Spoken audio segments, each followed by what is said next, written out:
Hello guys and girls, and what is going on, and welcome back to another episode of Football Manager with me, Crozy Place. We are back today with an end of season review. Yes, we are back. We have done okay this season, reviewing the season overall. Looking at what we did, we had got the Charity Shield, all won, all in the bag, all sorted, all done, right at the start of the season. We finished third in the league, 4 points behind Manchester City, who went on to dominate and get a good result in the end. We only lost 5 all season. Manchester City only lost 3, so a banging season for them, drawn 10. That was what made it a bit closer. If they could have turned a few more of those into wins, they would have ran away with a few more. They lost to us, Everton and Liverpool. We lost to Everton. Everton getting results. Everton didn't manage to get a win against Liverpool. So they would have beat all of the top 3 else, which pretty damn good, isn't it? Arsenal away, Liverpool away, West Ham away, and Nottingham Forest away. We were struggling away, weren't we? Struggling away. Erling Haaland was the league's top goal scorer. Christopher Nkunku, Isaac, and Rashford, who was on loan. We did not have one in there, but Rashford on loan at Aston Villa managed to bag 17 Premier League goals. Pretty damn good. Not bad at all. So we look at our squad. Our top goal scorer all season was Rasmus Højlund, closely followed by Marcus Rashford, but Højlund got 14 in 31 league games. His development's been really good. If you give him that chance to develop, he does get really, really good. It's just whether or not you can afford to go that first season with him, which we could. We went out of the Europa League at the quarter-final stage to Aston Villa. We went out 4-3 on aggregate, losing 4-2 at home. That is shoddy. That is a pretty shoddy effort overall at home in the end, isn't it? Pretty shoddy of us. But overall, the season review isn't too bad. One thing I will say is, financially, we are looking screwed. So 146 million. We might have to make a few more transfers.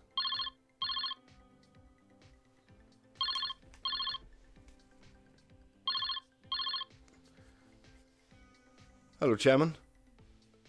It's the Chairman. Yeah.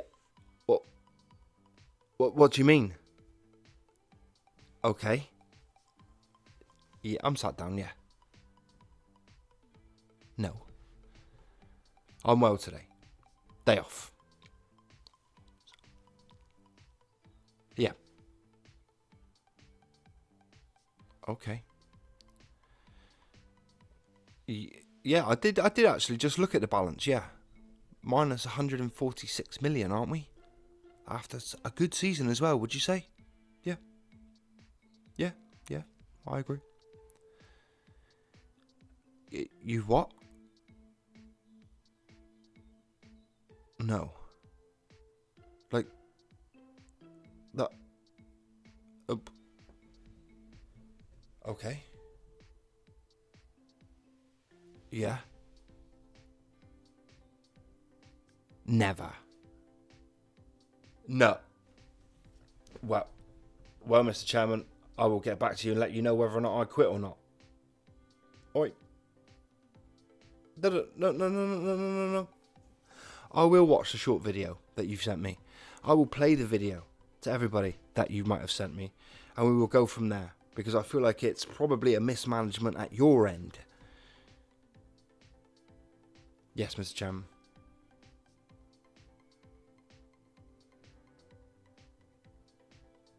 Okay, Mr. Chairman. Them's be the rules. Okay, see you next season. Bye. Well, bad news. Watch this. Manchester United's relegation to League Two marks a nada for the club. Once a Premier League side, they now face the harsh realities of lower league football. This dramatic fall from grace is a stark reminder of how quickly fortunes can change in the world of football. The root cause of this demise is clear financial mismanagement. Manchester United's financial woes have been well documented, with overspending and a disregard for sustainability leading to their current predicament. The club's wage bill ballooned in recent years, exceeding sustainable levels.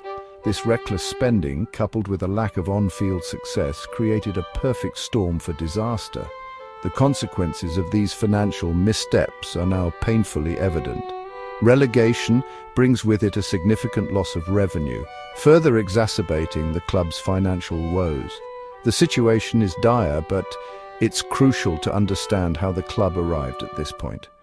A closer look at the decision-making processes reveals a startling disregard for long-term stability. Instead of investing prudently and building a sustainable foundation, Manchester United's prioritised short-term gains and unsustainable spending. This approach has ultimately proven to be their downfall. One of the most alarming aspects of Manchester United's financial mismanagement has been the prioritisation of dividend payments to owners. Despite the club hemorrhaging money and clearly in a precarious financial position, dividends continued to flow. This decision to enrich owners at the expense of the club's long-term health is a damning indictment of the current ownership. It demonstrates a fundamental misunderstanding of the importance of reinvesting in the club's infrastructure and squad. Financial fair play regulations were implemented to prevent exactly this kind of irresponsible ownership. United, however, seemed to disregard these regulations, with their overspending leading to a breach of FFP rules. The subsequent punishment, a 2-year transfer ban, has severely hampered the club's ability to rebuild and escape their current predicament. The transfer ban means Manchester United cannot sign any new players for 2 seasons. This restriction makes it incredibly difficult to improve the squad and compete at a higher level. The prioritisation of dividends over stability is a cautionary tale for football clubs at all levels. It highlights the dangers of short-term thinking and the importance of responsible financial management. For Manchester United, the consequences of these decisions are all too real. Relegation, financial instability, and a bleak outlook for the future. The club now faces an uphill battle to regain its footing and rebuild its shattered finances. The 2-year transfer ban imposed on Manchester United represents a significant obstacle in their path to recovery. Unable to sign new players, the club is forced to rely on its existing squad, which clearly lacks the quality to compete at the championship level. The lack of squad depth has been exposed throughout the season, with injuries and suspensions further weakening an already thin squad. This inability to refresh the squad has had a demoralising effect on both the players and the fans. Recent matches have only served to underline the severity of United's predicament. A string of poor results, including a humiliating defeat against Sunderland, have left the club languishing near the bottom of the table. The lack of goals has been a particular concern, with the team struggling to create chances and convert them into goals. This impotence in front of goal is a direct result of the transfer ban, which has prevented the club from bringing in attacking reinforcements. The current situation at Manchester United serves as a stark warning to other clubs about the dangers of financial mismanagement. The club's inability to invest in its playing squad has severely hampered its ability to compete, leading to a vicious cycle of poor results and declining revenues. Breaking free from this cycle will require a change of ownership and a complete overhaul of the club's financial structure.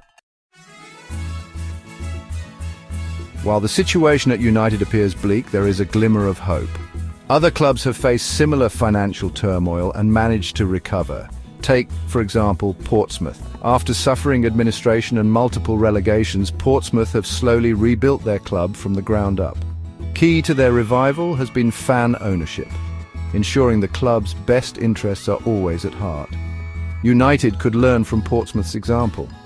Embracing fan ownership and implementing sustainable financial practices are crucial steps toward recovery. Furthermore, Manchester United must focus on developing young talent. The academy needs investment to become a source of future first-team players. This strategy will not only save money in the long run, but also foster a stronger connection between the club and its community. The road to recovery will be long and arduous, but it is not impossible. Manchester United's story is a cautionary tale of financial mismanagement and its devastating consequences. However, it also presents an opportunity for change. By learning from the mistakes of the past and implementing sustainable practices, Hull City can begin the long journey back to stability and hopefully future success. The fans who have endured so much heartache deserve nothing less.